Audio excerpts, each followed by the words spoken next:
Hola, ¿qué tal? ¿Cómo está? Sea bienvenido a esta nuestra reunión virtual de la Iglesia Bautista Dios es Amor de Tláhuac.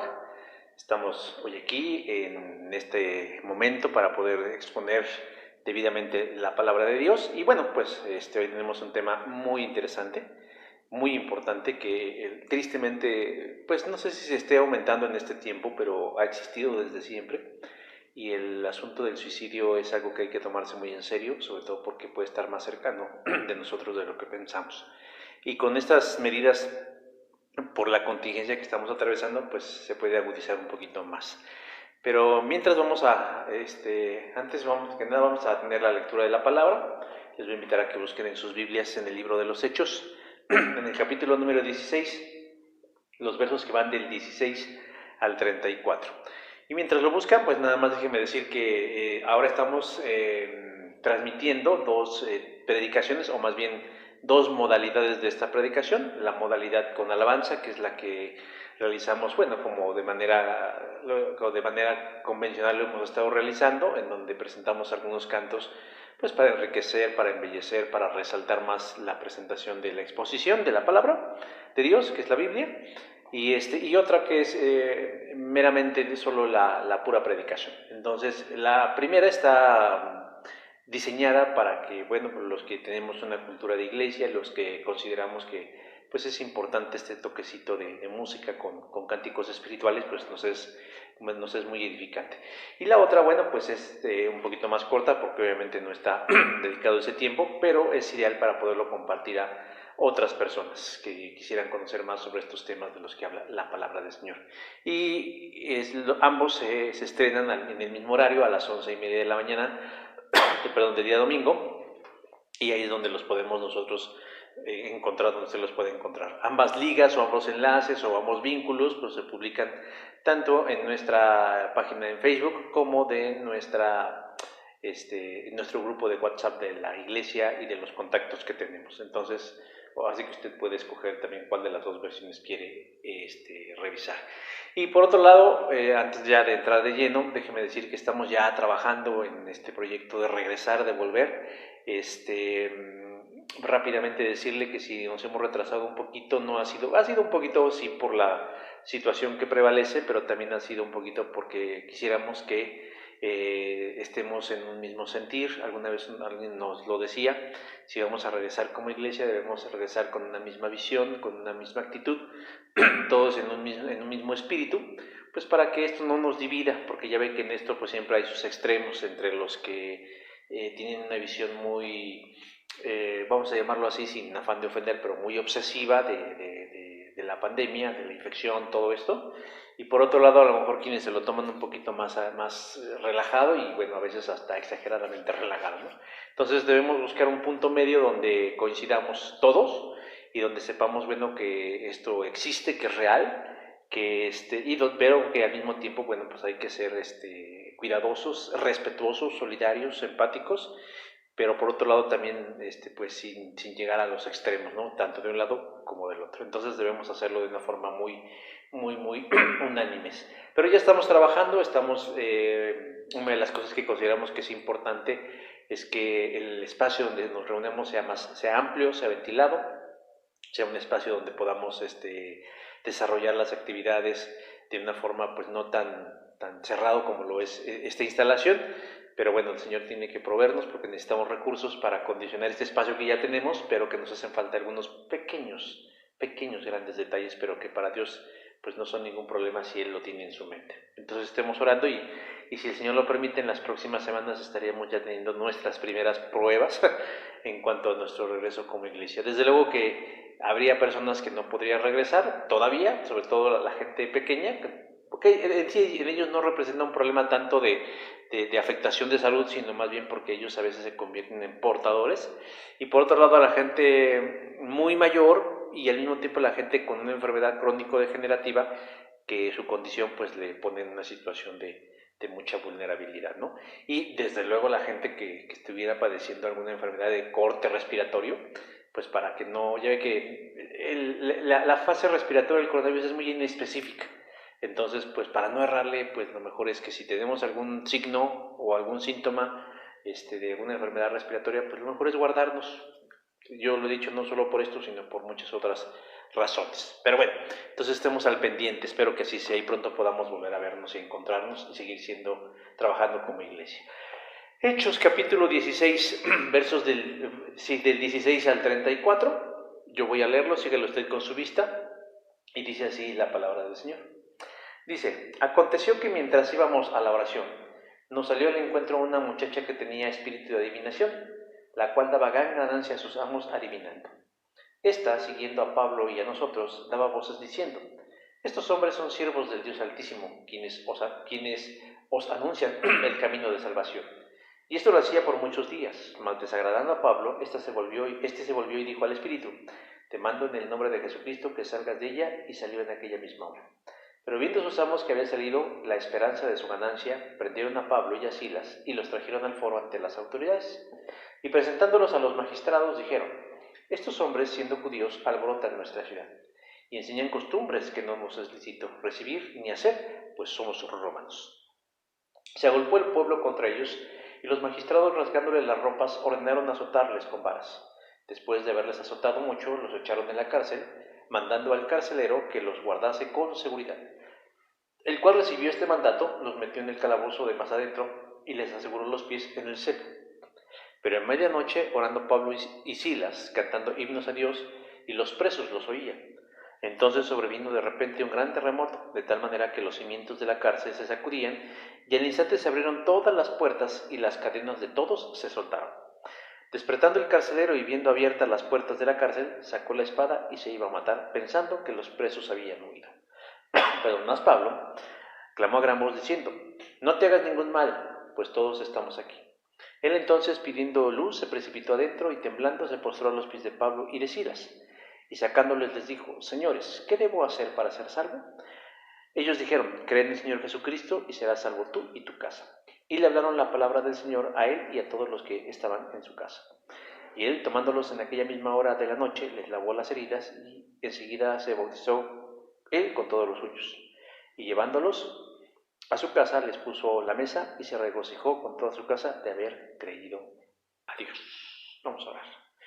Señor, en esta hora queremos agradecerte la presencia de tu palabra, la cual es mucho más que una simple palabra, es la vida misma, Señor, porque reconocemos en esta hora y siempre, Señor, que por el solo poder de tu palabra todo lo que no es, ahora es.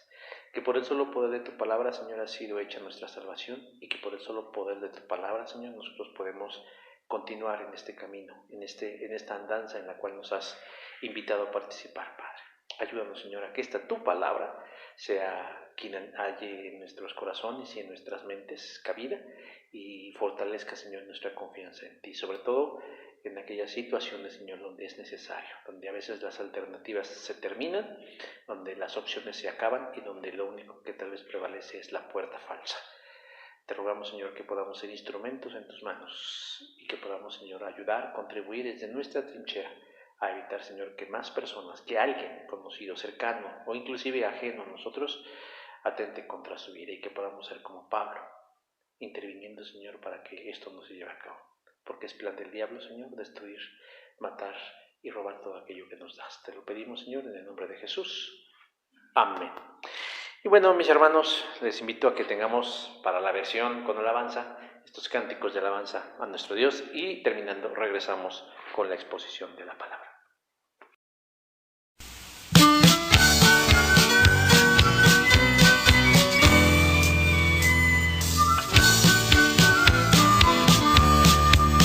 ¿Quién es Jesús? La gente se preguntaba.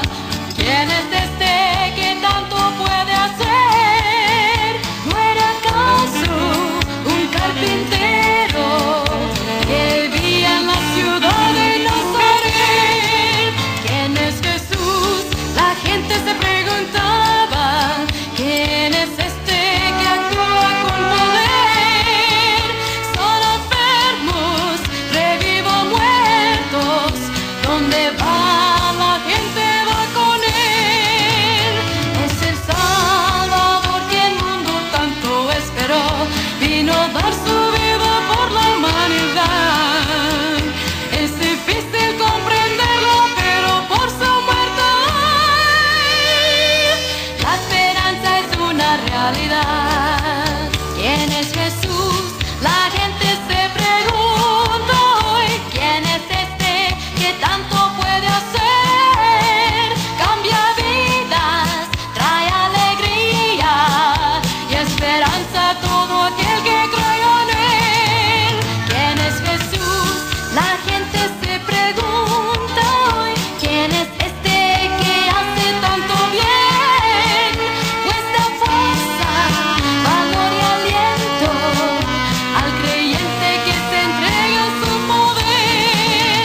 y vanidades, enséñame a amar. Señor, ya puedo entrar en tu santuario para adorar. Señor, ya puedo entrar en tu santuario para adorar. Tu sangre me limpia, me has dado el perdón. Tu Espíritu Santo me llena de amor. Tu sangre me limpia, me has dado el perdón. Tu Espíritu Santo me llena de amor.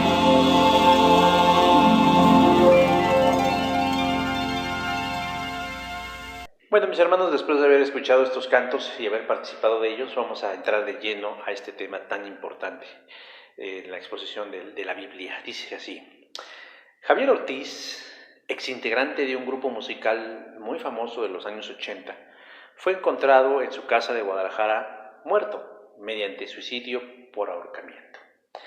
Así lo confirmó la Fiscalía de Jalisco. Fue la hermana del artista quien compartió a través de sus redes sociales la noticia. Se suicidó. Estamos en shock. Sabíamos que estaba muy deprimido por el aislamiento, la falta de ingresos y una separación tormentosa. Esto sucedió trágicamente un día antes de la conmemoración del Día Internacional para la Prevención del Suicidio, el 10 de septiembre. El objetivo de esta jornada, es decir, del Día Internacional de la Prevención contra el Suicidio, es patrocinada por la Organización Mundial de la Salud y es con la intención de demostrar que el suicidio es prevenible. Sin embargo, para Javier Ortiz y 5.999 personas que atentaron contra su vida, no lo fue. De esos 6.000 suicidios que suceden anualmente, 3.000, es decir, la mitad, son en personas menores de 35 años. 8 de cada 10 suicidios que suceden son cometidos por hombres. Y esto es un argumento poderoso para la ideología de género, donde dicen que las mujeres son las víctimas. 8 de cada 10 suicidios cometidos son por hombres. Y entre las causas más comunes para cometer suicidio, bueno, son amplísimas, pero las más frecuentes son problemas familiares, problemas amorosos, depresión, ansiedad y el abuso del alcohol y de las drogas. En México, los estados con mayor número de suicidios son Chihuahua, Yucatán, Aguascalientes, Campeche y Colima. Y la forma más utilizada para quitarse la vida es el ahorcamiento, con el 80.8% de los casos, seguido del disparo con arma de fuego, 7.7%, envenenamiento 3.5% y por último intoxicación con químicos 2.8%. Estos son solo números, pero nos dan una idea de cómo está la situación del suicidio en nuestro entorno. Solo quienes hemos estado cercanamente ante el hecho de alguien que se ha quitado la vida, podemos imaginar el sufrimiento que deja una decisión de esta naturaleza. Alguien dijo en alguna ocasión que el suicidio es una determinación muy definitiva en muchas de las ocasiones para problemas manejables. Suicidio significa dar por terminada la vida de manera voluntaria y por propia mano. El suicidio es la forma más extrema y evidente y clara del daño que el ser humano puede hacerse a sí mismo. Claro que nosotros tenemos, por nuestra naturaleza pecaminosa y quebrantada, una tendencia o una predisposición, por así decirlo, a autodestruirnos. Y hemos encontrado muchas maneras de hacerlo, nada más que la inmensa mayoría de esas formas de autodestrucción ni siquiera se consideran como tales, y tal vez en eso radica tal vez su peligrosidad, y su letalidad. Son lentas, no son tan tóxicas inmediatamente, pero son inconsistentes. Y de ahí podemos nosotros, inclusive pensar que pasan desapercibidas, como por ejemplo el descuido de nuestra salud, malos hábitos alimenticios, el sedentarismo, el abandono, la desidia, la alteración de un tratamiento médico, etcétera, etcétera, etcétera. Pero de la que hoy yo quiero ocuparme es de esa forma de autodestrucción que es la más dramática, la más instantánea, la más rápida, en comparación de las otras, que es el suicidio. Sobre todo porque en este tiempo de pandemia se está convirtiendo en una de las secuelas de la que los expertos consideran pueden aumentarse. Pero no en sí por la pandemia, sino por las medidas de contingencia que se implementaron para manejar la infección, en donde hay un alto porcentaje de probabilidad de que que haya personas que atenten en contra de sus vidas. El aislamiento, la falta o la pérdida del empleo, la duración de la enfermedad en sí misma si se ha adquirido, las crisis familiares por pasar tanto tiempo juntos en un mismo espacio, son tan solo algunos de los detonantes que ponen en riesgo a ciertas personas a atentar en contra de su vida. Quienes han sobrevivido a un intento de suicidio refieren que es tanto el dolor que experimentan, tanta la angustia, la desesperación, que buscan la manera de aminorarlo o desaparecerlo, y lastimeramente la muerte se convierte en ese momento como, entre comillas, la mejor alternativa. Yo sé que en otras ocasiones he denostado a la Organización Mundial de la Salud por su papel manipulador y intereses oscuros, pero tengo que reconocer que tiene cosas buenas. Y una de las cosas buenas que tiene la Organización Mundial de la Salud es este plan que propone sobre la idea de prevenir el suicidio. Yo sé que es tarea de los expertos, de los profesionales de la salud mental en muchos de los casos, pero nosotros también desde nuestra trinchera espiritual podemos hacer algo para contribuir, para que el reino de Dios se establezca en la mente y en el corazón de aquellos que se sienten atribulados y que no saben para dónde caminar. En el suicidio no hay que verlo desde la perspectiva de la superioridad diciendo, es que eran débiles y por lo tanto se suicidaron. No, porque esa sería una manera muy banal, muy frívola, muy superficial de entenderlo. El suicidio puede sucederle a cualquiera. Contrario a lo que muchos creen, puede pasarle a un familiar, a un amigo, a un hijo, a un hermano, a un padre, a un vecino, inclusive a un creyentes. Porque todos estamos expuestos en nuestra parte humana de llegar al límite de nuestras fuerzas.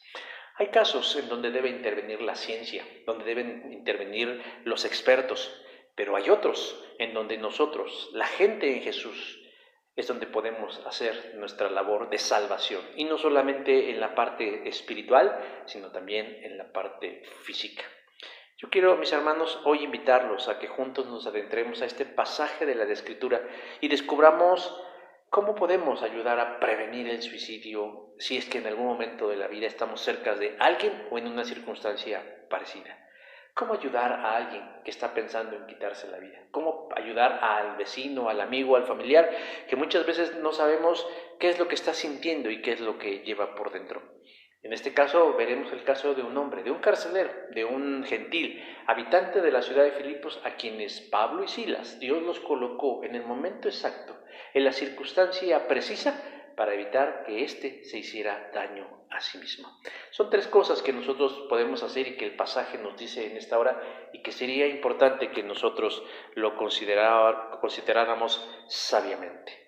El primero de ellos, mis hermanos, el primer paso que nosotros tenemos que llevar a cabo para prevenir el suicidio es hacernos presentes. Verso 28 del capítulo 16 del libro de los Hechos nos dice, no te hagas ningún mal, pues todos estamos aquí. Esto, no, hermanos, la exposición de la palabra es eso. Vamos a exponer lo que dice la palabra. No es un tratado de ciencia. Si de pronto alguien por ahí dice, no, es que a lo mejor están tocando temas que únicamente le componen a un psicólogo, a un psiquiatra, a un terapeuta o a cualquiera de estos personajes que estudian la psique, la mente humana, pues está bien, pero nosotros no vamos a hablar de en sí las causas del suicidio, qué es lo que la ocasiona. Nosotros vamos a hablar cómo nosotros desde la fe podemos ayudar, cómo podemos evitar, cómo podemos contribuir a que una persona atente en contra de su vida. Bueno, vamos a ponernos en contexto.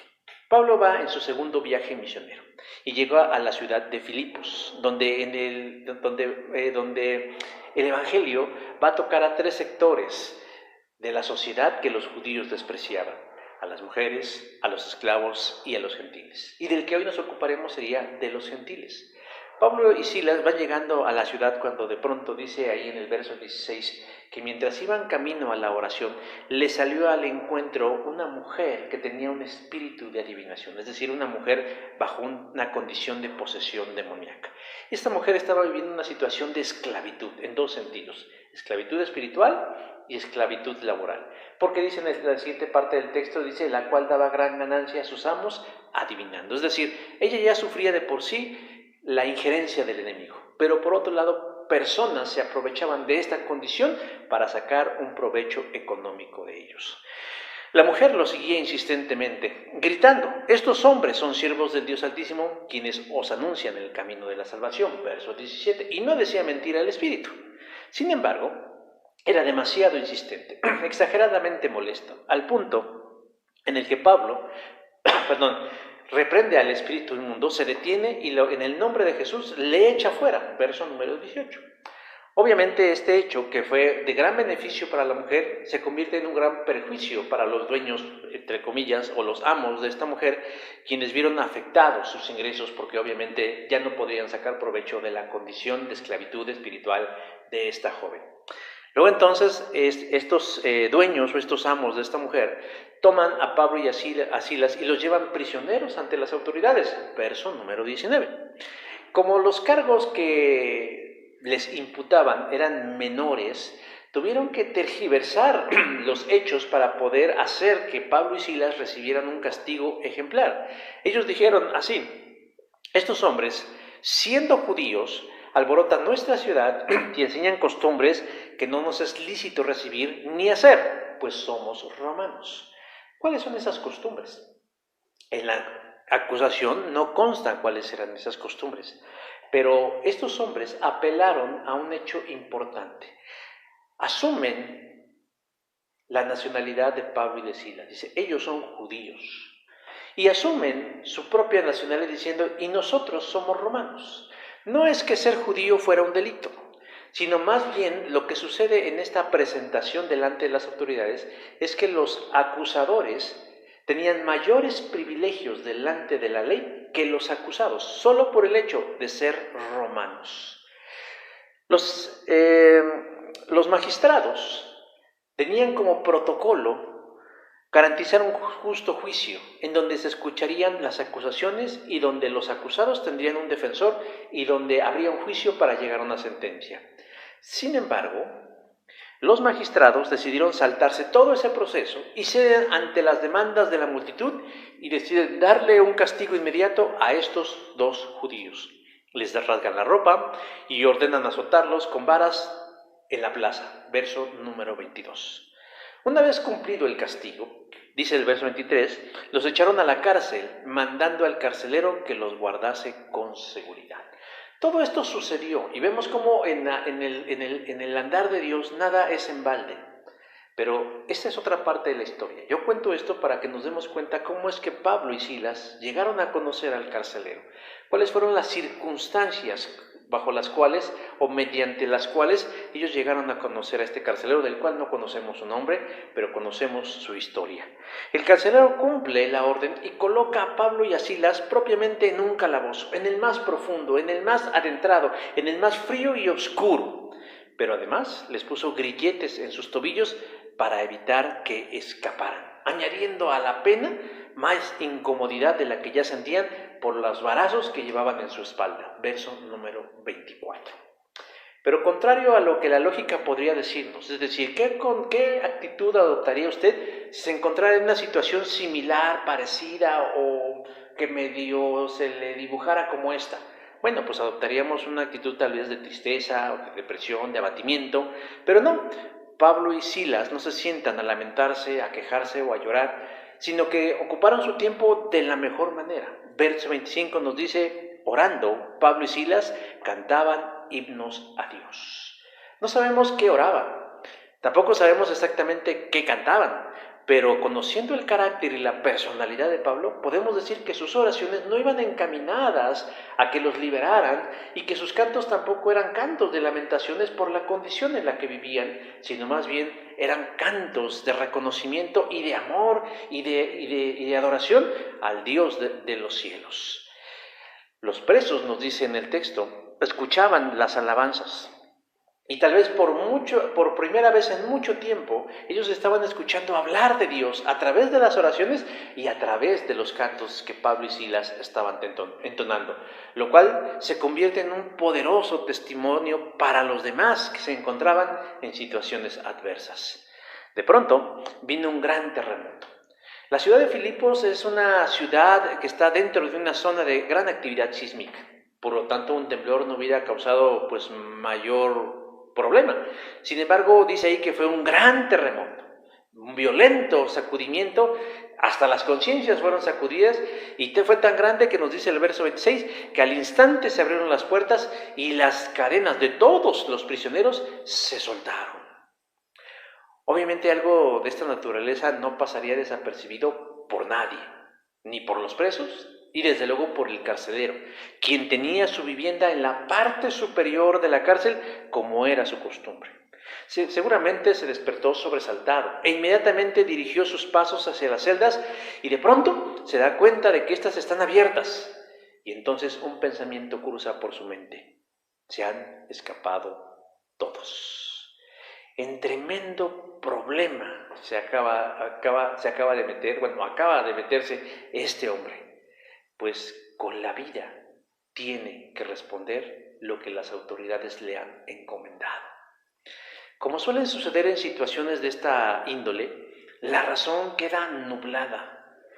No hay paso al razonamiento lógico y a la serenidad y a la ecuanimidad, sino que presa del pánico de encontrarse en un grave problema, la mente se embota y la única salida viable es la que se nos ocurre en ese instante. Y a él lo que les ocurre es escapar por la puerta falsa. En el verso 27 de la versión La Palabra de Dios para Todos dice lo siguiente: y tomó su espada para quitarse la vida. Era tal el pánico que invadía a este hombre, era tal la angustia que pasó por su mente y por su corazón, que ni siquiera se detuvo a revisar celda por celda a ver si en verdad sus temores eran ciertos, sino que él asumía de antemano que ya no había prisionero alguno. Solo el carcelero sabe lo que sentía. Tal vez a su mente llegó un recuerdo. Cuando un ángel liberó a Pedro de su prisión en Jerusalén, Herodes ejecutó a los guardas por haber descuidado su obligación. Hechos capítulo 12, verso 19. Y él pensaba que le sucedería lo mismo. Él pensaba que sería ejecutado, lo cual implicaba para él algo importante. O sea, perder la vida no es cualquier cosa, pero además de una forma humillante. Y además sería ejecutado por sus propios compañeros, lo cual le añadía humillación sobre humillación. Pero lo que sí es cierto es que es difícil saber lo que pasa por la mente de un suicida. Es más fácil saber lo que pasa por la mente de los que estamos alrededor de alguien así que lo que pasa por la mente de alguien que piensa atentar contra su vida.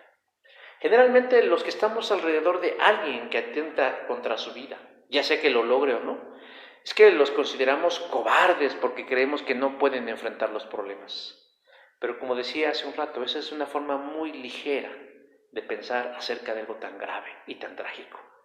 Solo quien ha estado en esa posición podría explicar cómo es que morir se convierte en la mejor alternativa. He tenido 2 familiares relativamente cercanos que han terminado por su propia mano con sus vidas. Y eso me ha llevado un poquito a investigar algo acerca de por qué consideran la muerte, no le temen a la muerte para salir de un problema. Y tal vez de manera particular lo que me ha ayudado a entenderlos y a sentir empatía, no a justificar, pero a entenderlos y a comprender, es que es tan grande lo que sienten, sea el dolor, la tristeza, la angustia, la desesperación, los problemas sobre sus espaldas, que quieren dejar de sentir aquello que los atormenta. Seguramente muchos de nosotros nunca hemos llegado a ese extremo, pero debe ser una gran angustia, una presión insostenible, que los hace incapaces de mirar otras cosas y llegar a la dolorosa decisión de terminar con su vida. En la clínica para caballos se observa un fenómeno interesante. Esos animales majestuosos en realidad no soportan el dolor. Ellos padecen muchos de problemas digestivos, cólicos que se le conocen.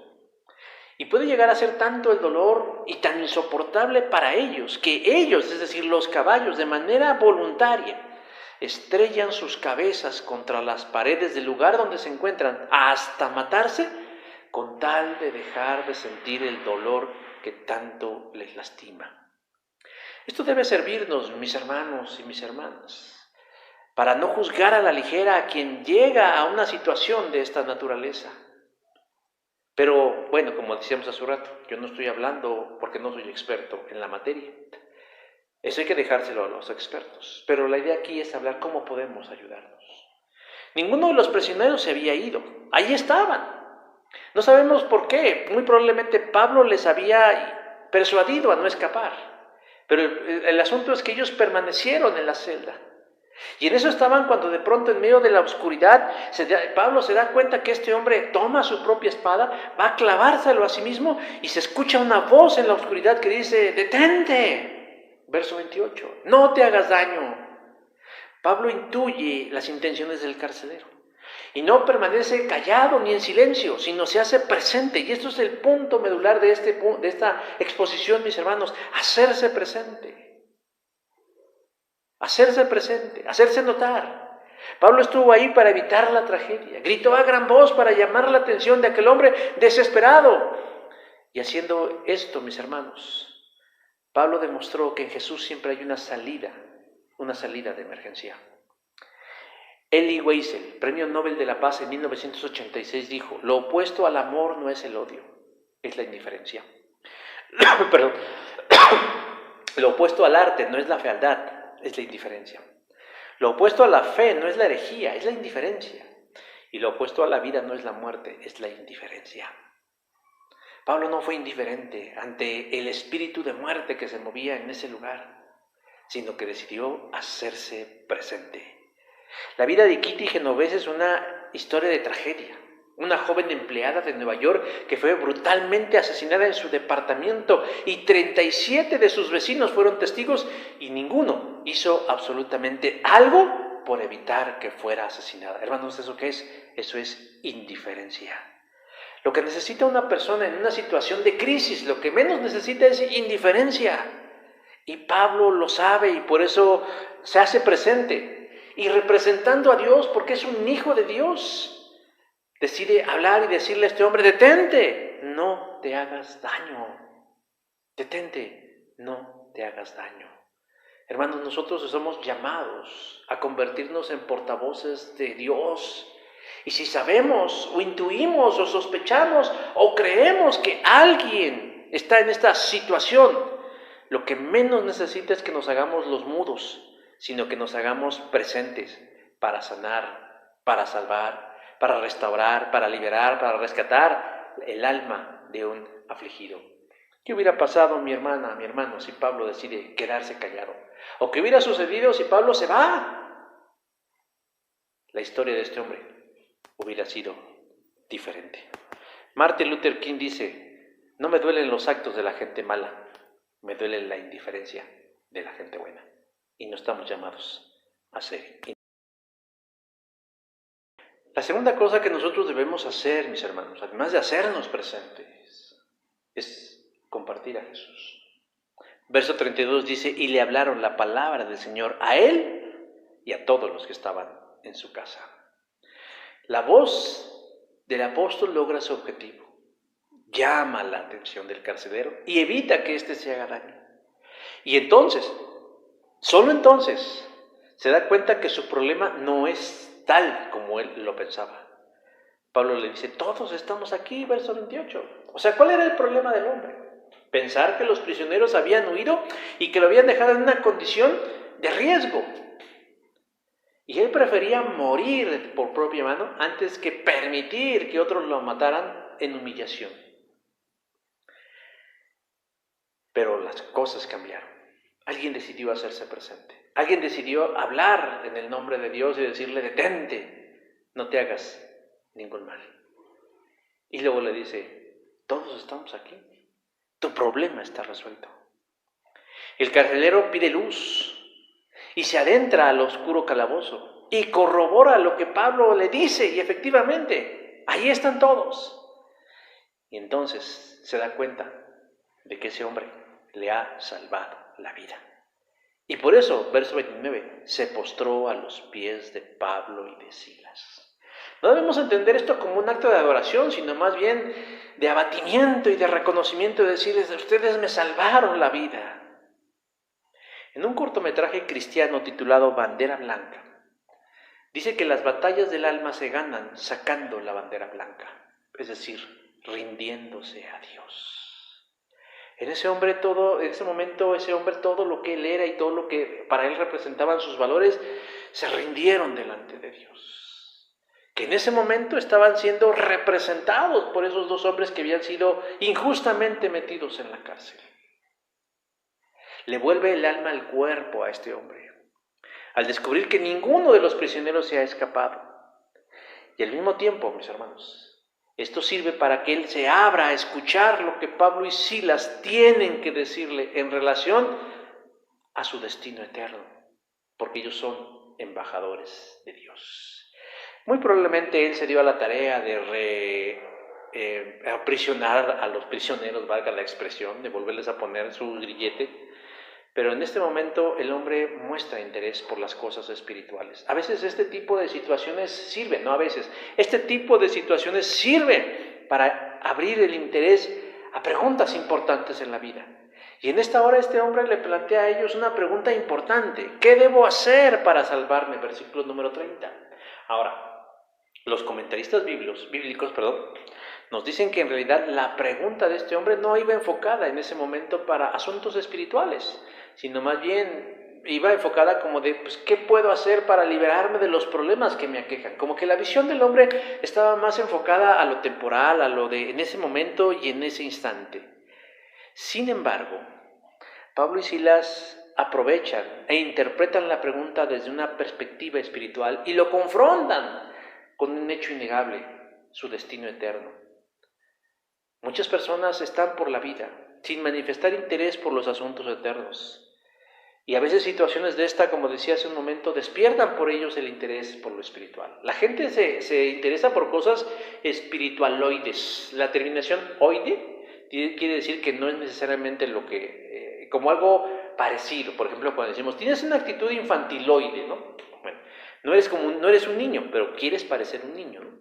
Entonces, lo mismo decimos, la gente se interesa por asuntos espiritualoides, es decir, por cosas que parecen ser espirituales, pero que en realidad no lo son.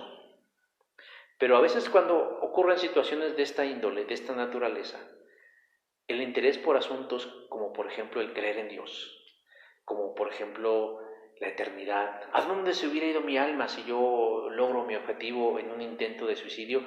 Empiezan a crear cosquilla y comezón en la mente y el corazón de las personas. Y decía yo, Pablo y Silas aprovechan el momento para predicarle el Evangelio. Y la respuesta que le dan es, Pablo y Silas es, cree en el Señor Jesús y será salvo. Otras versiones de la Biblia dicen, ten fe en el Señor Jesús. Esta expresión que le dan Pablo y Silas a este hombre es un resumen de lo que es el Evangelio. Ten fe en Jesús y serás salvo. Ten fe en Jesús. La respuesta que el ser humano está buscando, mi hermano, mi hermana, no es la violencia. Me parece incongruente que, por ejemplo, una forma de justificar la falta de justicia sea la violencia. No sé si ustedes han estado al pendiente de las noticias, pero un grupo de mujeres, algunas con motivos verdaderamente de peso, pero muchas de ellas feminoides, es decir, mujeres que en realidad no representan más que una ideología, argumenten sus acciones a través de la violencia. Romper, destruir, pintar, quemar, y diciendo, es que si no me han hecho caso, la única manera en la que puedo hacerme oír es destruyendo. Yo no sé quién ha pensado alguna vez en el caso de un incendio apagarlo con gasolina, ¿no? Pues sería un absurdo. Entonces, lo que necesita el ser humano no es violencia. Lo que necesita el ser humano no es venganza. También, por ejemplo, ahora que se está manejando que van a juzgar a los exmandatarios de este país, a mí me suena más a venganza que a justicia, de cosas que fueron hace mucho tiempo. Pero lo cierto es que el ser humano no necesita ni violencia ni venganza, como dice una vieja canción española. Tampoco necesita una revolución, como lo afirman los comunistas o los ideólogos de izquierda. Tampoco se necesita el éxito, como lo dicen los capitalistas.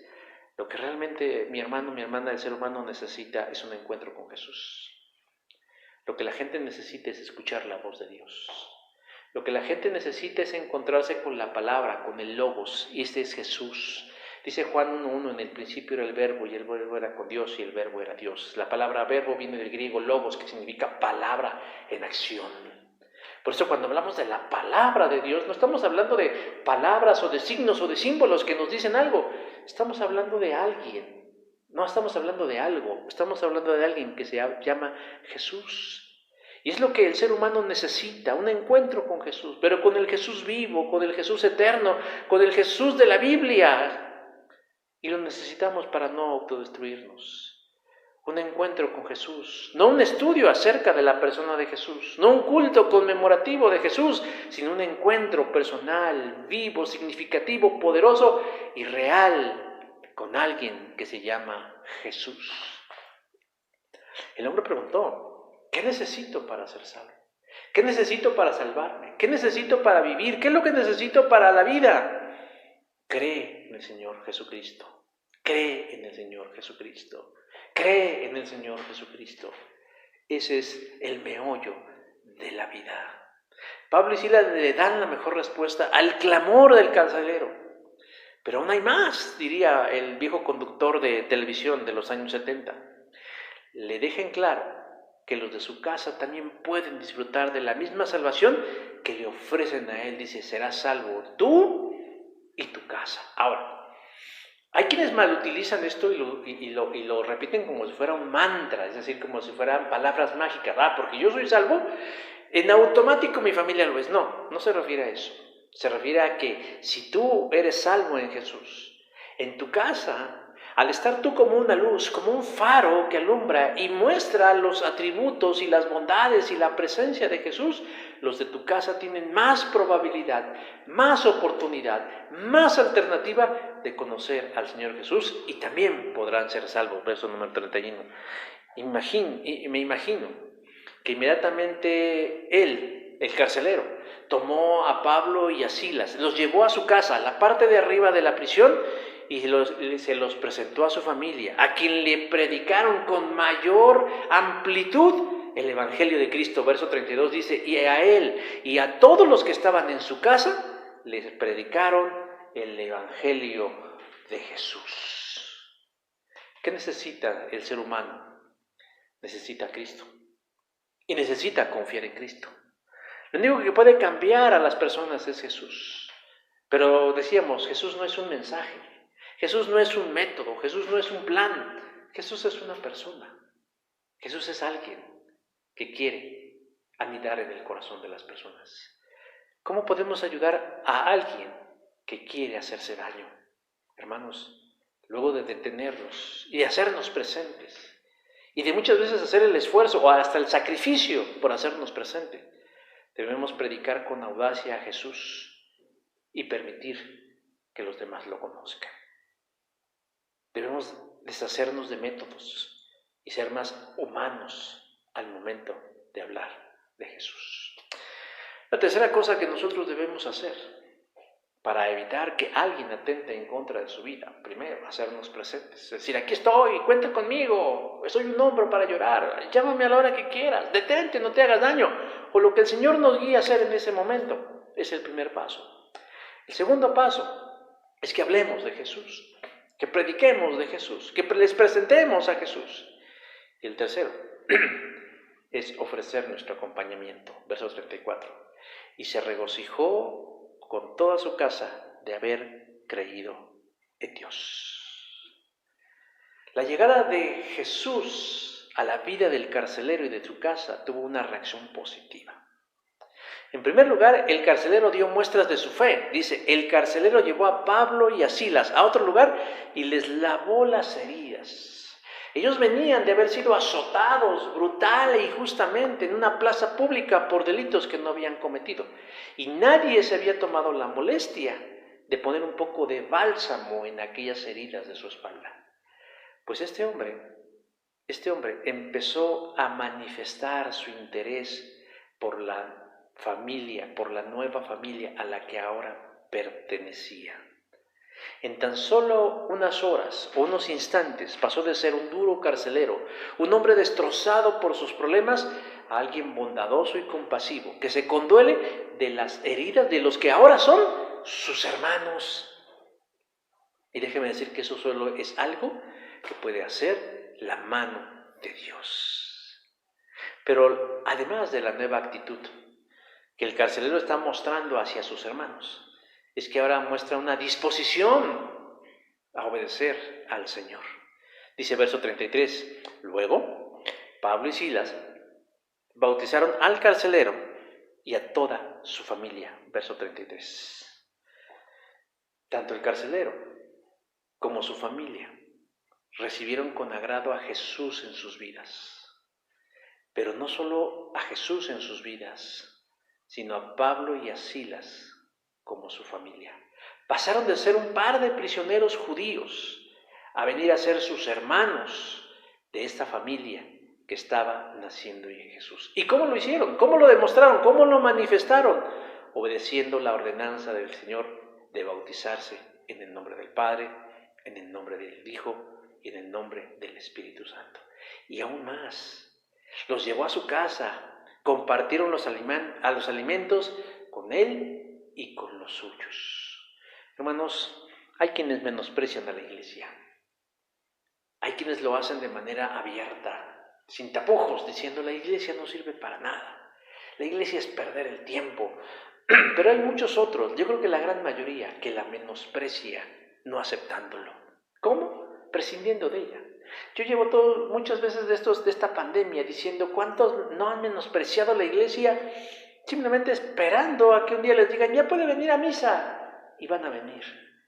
Pero realmente consideran a la gente con la que se reúnen y alaban al Señor cuando pueden, su familia. Muchas veces escucho a la gente decir, es que visito a mi primo, a mi hermano, a mi hermana, a mi hijo, a mis padres, etcétera. Pero ¿han visitado a sus hermanos en la fe? ¿Saben cómo están? ¿Saben quién de esta congregación ha enfermado de COVID-19 y quién se ha sanado? O si alguien tiene trabajo, o si la ha pasado bien, o si la ha pasado mal. Esos son los que menosprecian a la iglesia, o que han reducido a la iglesia únicamente a una reunión dominical entre las 11 y la 1 de la tarde, y ocasionalmente en un ministerio que pues no aporta gran cosa al reino de los cielos. Pero cuando realmente, mis hermanos, entendemos el concepto de la iglesia, de que la gente es familia, de que la gente no es un amigo, no es un conocido, son hermanos y hermanas, y que pueden ser una pieza fundamental en el acompañamiento de la vida. Yo no sé si usted ha experimentado soledad. Yo sí. En lo personal he experimentado soledad, y no porque yo no lo pudiera experimentar, sino porque tengo en mi parte en la humanidad lo experimenta, y a veces sería lindo saber que uno tiene a alguien del otro lado de la pantalla, del otro lado de la línea de teléfono, o que alguien puede ver a un hermano o un hermano y ayudarle. ¿Sabe? Qué importante, porque ellos no solamente le predicaron a Jesús y se lavaron las manos y los dejaron ahí que se rascaran con sus uñas. No, claro, recibieron la atención de parte del carcelero, limpió y sanó sus heridas, también recibieron los alimentos, pero desde luego que ellos también hicieron su parte. Les hicieron sentir que podían contar con ellos, los hicieron sentir contentos, los hicieron sentir parte de una familia, parte de algo nuevo, parte de algo que Dios estaba haciendo. En este mismo capítulo 16 nos habla de una mujer que vendía púrpura, una mujer pudiente, poderosa, empresaria, Lidia, que después de que conoce al Señor Jesús, que se convierte al Señor Jesús, los invita a su casa y le dice, si ustedes me consideran digna y de su familia, les invito a que pasen a mi casa. Lo mismo sucede con este hombre. Él en ese momento, estos pasaron de ser un par de desconocidos, un par de judíos, un par de prisioneros, y vinieron a convertirse en su familia. Y por eso dice el verso número 34, se alegró mucho junto con toda su familia, por haber creído en Dios. Porque no solamente se salvó, porque no solamente evitó hacerse daño, sino que además su familia fue bendecida con una familia espiritual. La imagen final es totalmente diferente a la que Pablo y Silas tuvieron del carcelero, cuando lo vieron con la espada en la mano y a punto de hacerse daño. ¿Qué hizo la diferencia? ¿Qué hizo la diferencia? Primero, que alguien hizo su trabajo diciendo: detente, no te mates. Segundo, porque alguien le habló de Jesús y le dijo: cree en el Señor Jesucristo y serás salvo tú y tu casa. Y tercero, porque le hicieron saber con acciones y tal vez con palabras, diciéndole: somos familia y aquí estamos para cómo y cuando lo necesites. Hermanos, es importante reunirnos. Es importante integrarnos a la comunión con los hermanos, porque en ello podemos encontrar apoyo en las crisis que enfrentamos. Pero mientras no lo hagamos, no lo vamos a experimentar. Tristemente, mis hermanos, no siempre la historia termina bien. Cuando alguien no hace su trabajo, tenemos el otro lado de la moneda. A alguien lo rebasan las circunstancias y no encuentra ningún tipo de apoyo. Y la Escritura nos habla de un caso: Judas, el Iscariote, el discípulo de Jesús, que vivió junto a Jesús, que recibió las mismas enseñanzas y el entrenamiento de parte de Jesús que el resto de sus condiscípulos, terminó sus días haciéndose el mayor de los daños. Todos sabemos cómo terminaron sus días. No pudo soportar la culpa, no pudo soportar el remordimiento. El cúmulo de emociones fue tan grande que lo rebasó, y que con tal de acallar esa voz interna y tal vez esos demonios que lo acechaban, acusándolo, porque esa es la función del diablo, atosigándolo, oprimiéndolo, obsesionándolo, terminó colgándose de un árbol. Y sabemos que la cuerda o la rama no resistió, y él cayó al piso, y de la caída sufrió un traumatismo cráneoencefálico mortal. Habrá quien desde la comodidad de su vida diga: bueno, se lo merecía por traidor. Créanlo, hermanos, no vamos a hacer aquí apología de nada, pero nadie merece morir tan feo. Es más, nadie merecería morir, menos por su propia mano. Pero en este caso debemos mostrar compasión cristiana y decir: no hubo quien le impidiera. No hubo alguien que le dijera: detente. Y Jesús hacía alternativa. No hubo nadie que se hiciera presente. Él ya conocía de Jesús, pero tal vez le hubiera hecho falta que alguien le recordara quién era Jesús. Y también, ¿dónde estaban aquellos que también se llamaban sus hermanos? Y murió. Pongamos oído atento, hermanos, a lo que nos dice la palabra hoy. Por lo que está sucediendo, en el marco de la conmemoración del Día Internacional de la Prevención contra el Suicidio, de lo que leemos en las revistas o lo que vemos en la televisión, démonos cuenta que la vida es muy frágil. Y no es porque esté en nuestras manos salvarla, pero podemos ser instrumentos de Dios. Yo creo que mientras nosotros como creyentes no asumamos el enorme papel, el enorme reto que tenemos en esta dimensión de la eternidad, no vamos a poder trascender más allá de lo que hacemos. Pero si nosotros de pronto nos damos cuenta cuán importantes y cuán imprescindibles podemos convertirnos para los planes de Dios, nuestra vida cambiaría. Hermanos, miremos más allá de nuestras propias fronteritas. Y a lo mejor tenemos un vecino, un conocido, un amigo o hasta un desconocido, que a lo mejor con su silencio, a lo mejor con su mirada, a lo mejor con sus acciones nos está diciendo: estoy triste. Hagámosle sentir a las personas que conocemos a Jesús. Y Jesús se encargará del otro, nos usará, créanlo, Dios nos usará. Porque si usó a la burra de Balaam, caramba, nos puede utilizar a nosotros para para salvar una vida. Pero todo está en que nosotros queramos, en que hagamos lo que nos corresponde. Y esa es mi oración. Vamos a orar. Señor Dios, en esta hora queremos agradecerte, en el nombre de Jesús, tu palabra, la cual es viva y eficaz, para que esta, Señor, llegue y penetre en nuestras mentes y en nuestros corazones, y nos ayude, Señor, a ser más activos, más proactivos, más incisivos, y que decidamos influir, Señor, en nuestro ambiente, en este caso, en este punto, en este tema. Sé que muchas veces no queremos problemas, que no queremos responsabilidad, pero en su momento, Señor, necesitamos hacernos presentes para la honra y la gloria de Jesús. Que si alguien está, Señor, pasando por momentos difíciles, tal vez lo poco que podemos hacer, pero Dios lo puede hacer grande, es decir, aquí estamos, te podemos ayudar. Segundo, hablar o presentarle a Jesús, a ese Jesús que conocemos. No es darles un curso de teología o de doctrina, sino hablar de lo que Jesús ha hecho en mi vida y de cómo, a pesar o pese a lo que somos, Él nos sigue bendiciendo. Y por último, ofrecernos a acompañarles en esta aventura de la vida. Ayúdanos que así sea, Padre. Te lo pedimos en el nombre de Jesús. Amén.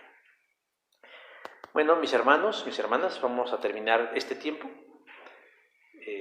con un canto de alabanza. Estamos despedidos y esperen muchas noticias de parte de la Iglesia Dios es Amor.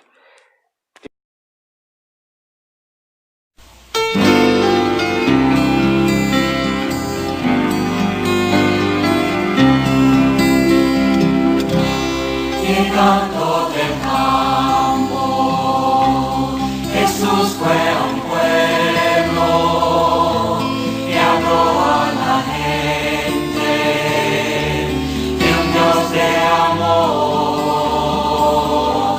Le dijo al pueblo que Él vino al mundo para rescatarle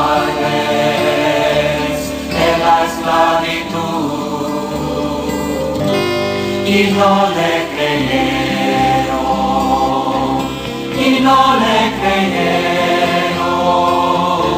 subió pues al monte, llevando una cruz, y no le creyeron,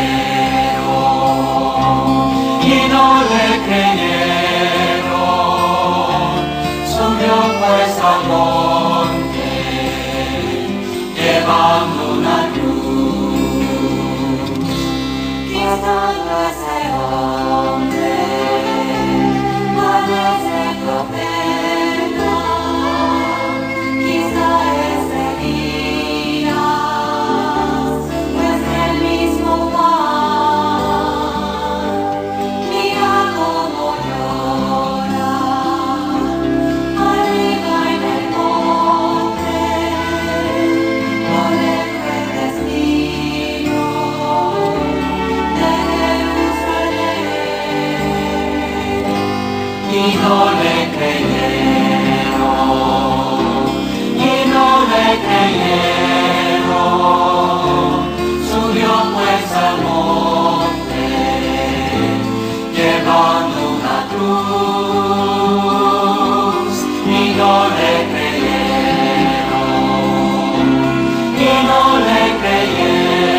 creyeron, subió pues al monte, llevando una cruz. Qué humilde ese hombre, come con los pobres y a los pecadores y hermanos de amor. Mira cómo habla, palabras tan sabias, levanta los cuerpos y a ciegos sanó. Y no le creyeron,